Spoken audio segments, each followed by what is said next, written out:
We all go through seasons in our life, whether it is just the natural life's journey, milestones, and even this healing journey. And today I want to share with you the season I'm finding myself in right now and what it means for this channel. Welcome. I'm Peggy Oliveira. Thank you for joining me. First, I want to start, because I know how survivors' minds tend to work, by saying that I am okay. Nothing bad is happening in my life. And it has nothing to do with that specifically. So, unless this is the first time seeing me, you likely know that I've had a lot of thoughts and feelings since the election. And while I do have a lot of thoughts and feelings ranging, I am able to process them. And so while it has an effect on me, I'm not feeling like clinically depressed. I'm not struggling with anxiety or anything like that. However, it does take up a lot of space. It takes up a lot of space in my thoughts. It takes up a lot of energy. I'm often consumed by not only what's going on, but what it means. And if you followed my videos, you know that I focus a lot on what things mean, what it means to people, to us as survivors, what hearing things might mean, what experiencing things might mean. And with that, what do we do with it? And so what I've noticed happening increasingly is that when I'm trying to figure out what to talk about in a video, it's difficult because I feel like I'm coming into this computer and this camera figuring out something that I can share with you that will have meaning, that will be valuable. While because it's just one-sided like this, and I'm trying to talk into this camera, it's easy for me to just think about all the other things going on that are affecting all of us. So I feel like I'm coming into this room to meet with you. And when I'm talking into this camera, I know that I'm talking to a community, but I feel like I'm having just a really kind of intimate, albeit one-sided conversation. And that's a little challenging to have a one-sided conversation, but I feel like I'm coming in here and just connecting with you. But I feel recently like I'm coming in to meet you in this home, and I want to be with your pain and your hurt and your struggle and your hope. I deeply desire that. And I also recognize that the house we're in is on fire, and it is quickly becoming engulfed in flames and about to burn down. And if we don't get out, if we don't take care of ourselves, we're not going to make it. And as this house is burning down, the embers are flying around and other houses are going to catch on fire, and it's going to continue to spread. So while I want to be here and I want to have things that I can share with you that might be hopeful and inspirational, my focus often is about what is happening, what do we do about it, how do we navigate through it. And part of my challenge is that I don't have the answers. And when it comes to healing, I have a lot of answers. And I can hold that hope because I know it will happen. And right now, I don't know what's going on. I don't know what's going to happen. I don't know what needs to happen to change it. But I'm working on trying to be a part of that. So,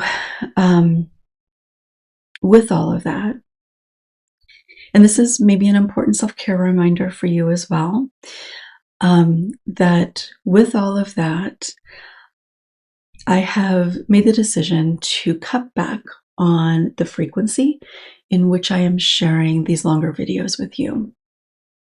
So, not a huge change, but a change, and a change that I know you will likely notice. And again, going back to how survivors tend to think, especially when things are feeling so uncertain in the world, I wanted to be really clear with you about what is happening.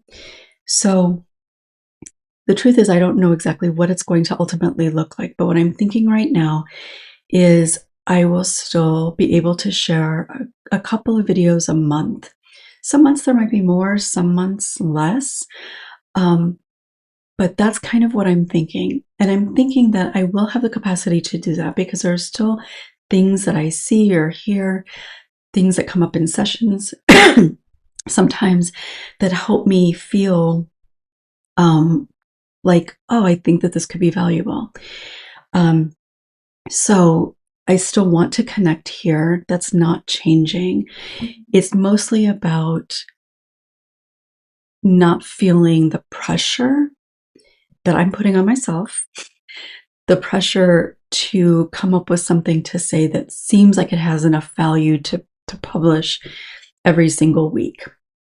Now, I know that I am making a little bit of an assumption here, and if I'm wrong, feel free to share.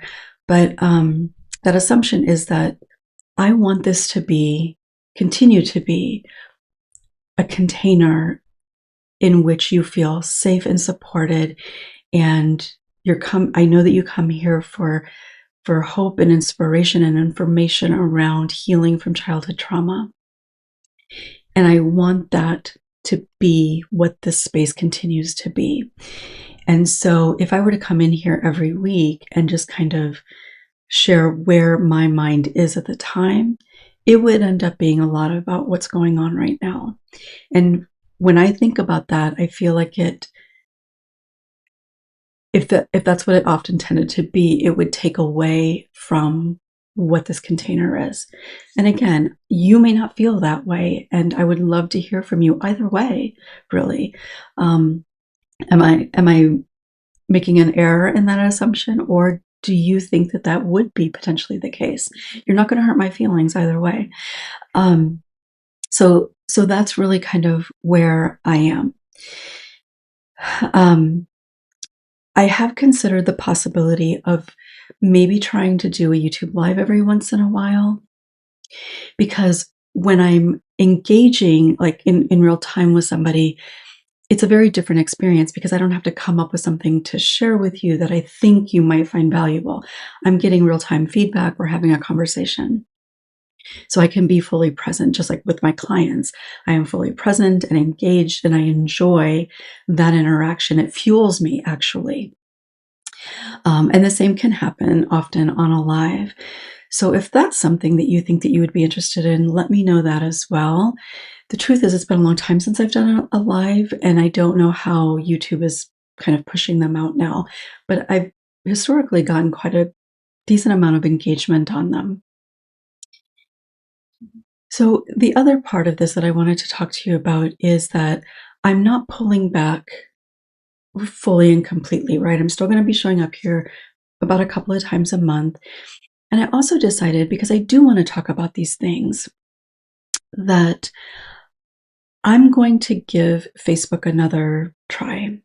I'm still not happy about it. What they've kind of how they've shifted and where they stand. But the truth is that all of the platforms now are not standing up. And well, most of them that I can share content in this sort of way. There's Blue Sky, and I do have an account there, but I'm not on there very much. I haven't really shared anything there because I don't really fully understand how it works.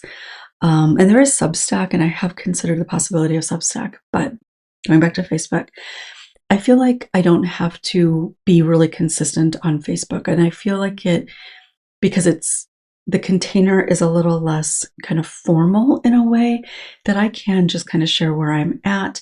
People often tend to engage a little bit differently on Facebook. And so there's a little bit more of a back and forth that can happen. So if you are on Facebook, definitely connect with me on my Courageous Journeys page. I'll share a link below. And if you happen to have followed me a while ago, so I've had a Facebook page, I think since 2010. But if you haven't seen anything that I've posted in the last week and a half or so, make sure to actually go to the page and engage with the recent posts so that Facebook will be more likely to share it with you. And you might have to deliberately come to the page, especially early on, just to let Facebook know that you're wanting to engage in the content. So I'll be sharing some more personal things about where I'm at and what I'm feeling and all of that kind of stuff there. And I'd love to connect with you there.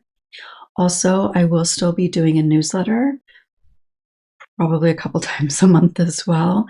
But I'll be sharing updates and hopefully maybe some inspiration there too. So there's a link below for that. And when you sign up for that, you will also get access to a free mini course on boundaries. So I would love to be able to continue to stay connected here. So don't go anywhere. And if you're on Facebook, make sure to follow me and connect with me there. And I don't know, like I said, I don't really know what's ultimately going to happen. Substack, Blue Sky potentially could be a place. There is another platform that's going to be kind of a little like a hybrid, I think, between Instagram and TikTok that is also not affiliated with the people that are supporting this administration. And I can't think of what the name of it is right now. But I might end up trying that. I don't know.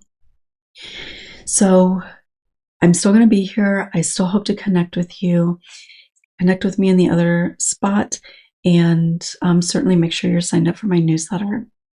So if you have any questions, concerns, make sure to leave them in the comments, and I'll look forward to really connecting with you soon. I don't know when that's going to be. I will be off for a couple of weeks coming up pretty soon, but I'm going to try to create a video that will not make it a month before another video comes out. And I already have an idea of something I might share.